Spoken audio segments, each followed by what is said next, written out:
मी स्वयंपाक पूर्ण बनवलेला आहे. फक्त भात ठेवला आहे तेवढा चुलीवर. तेवढं तू पाहून घेशील. मला ऑफिसला जायला वेळ होत आहे म्हणून. रोज रोज हे सर्व कामं करण्याची का गरज आहे तुले? आपलं फक्त भाजी पोळीचा टिफिन करत जा, मी चालली जात जा.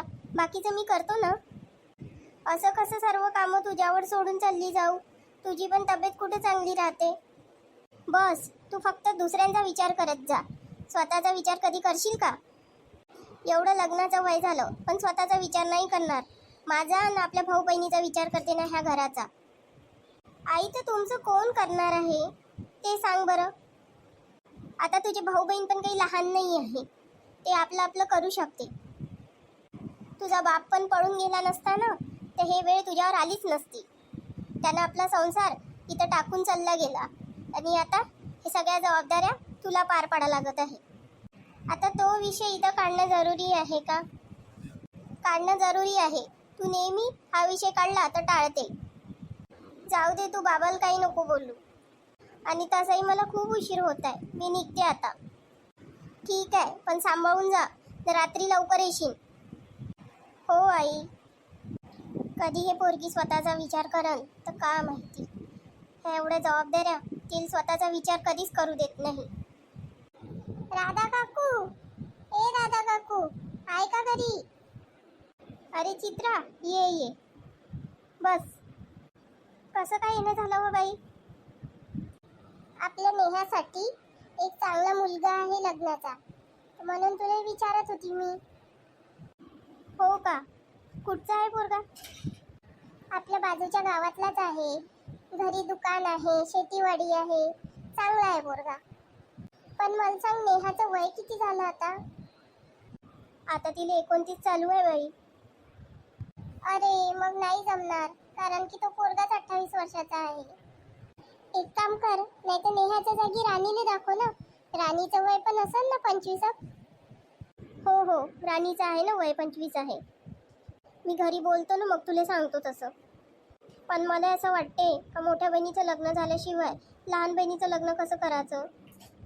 पण काकू, पोरगाही चांगला आहे ना, घरदारी चांगला आहे, म्हणून तू विचार कर. ठीक आहे, पाहतो मी का करायचं तर. आई काय झालं? मगांची शांत शांत बसली आहे. काही नाही बाई, नेहाची वाट पाहून राहिली. पण ताई तर रात्रीपर्यंत येते ना. कधी कधी काम जास्त नाही राहिलं तर लवकर पण येऊन जाते. कोणाच्या गोष्टी सुरू आहे? अरे ताई, तुझ्याच गोष्टी चालू आहे. आई आताच म्हणत होती का काम जास्त नाही राहिलं तुला तर तू लवकर येते म्हणून. हो, आज काम कमी होतं थोडंसं तर मी लवकर येऊन गेली. पण आई पहा ना, तेव्हाची शांत शांत बसली आहे. काय झालं आई? ते येत नाही तर तुमच्या लोकांचं चालू होऊन जाते. अरे ते थकली राहते, थोडंसं बसू दे तिला, नंतर मग बोल.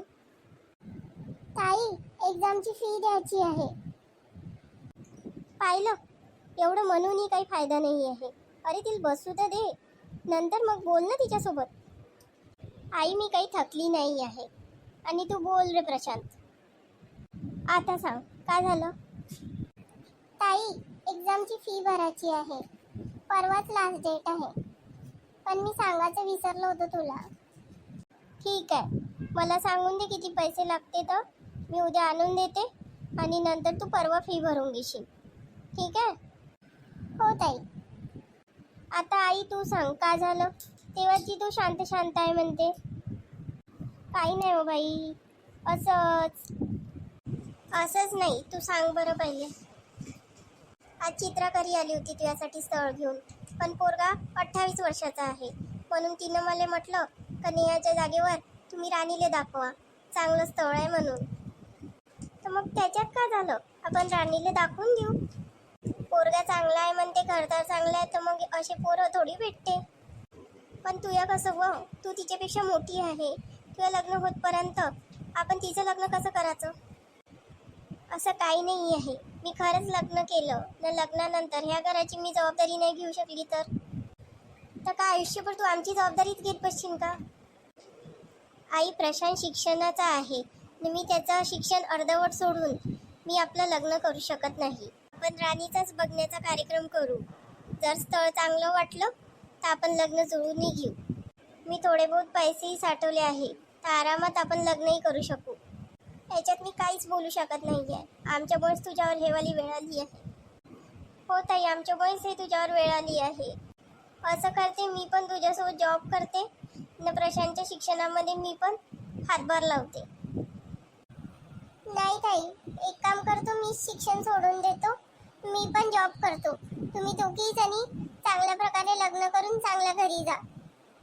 कोणालाही काही करायची गरज नाही आहे. प्रशांत, तू आपलं शिक्षण कर आणि राणी एवढा चांगला मुलगा आला आहे तर तू लग्न कर. लग्नाचं वय जाऊ नको देऊ. आणि तुझं लग्नाचं वय चाललं ते ताई, नको एवढा विचार करू, काही नाही होत न. चला, स्वयंपाक झाला नसन तर मी फटकन स्वयंपाक करतो, तर सगळेजण आपण जेवण करू. बस तू थोडीशी, मी न राणीनं केला आहे स्वयंपाक, कधीतरी आराम करणं शिक थोडीशी. ठीक आहे आई, मी हातपाय तोंड धुवून येते, तोपर्यंत मग आपण जेवण करू.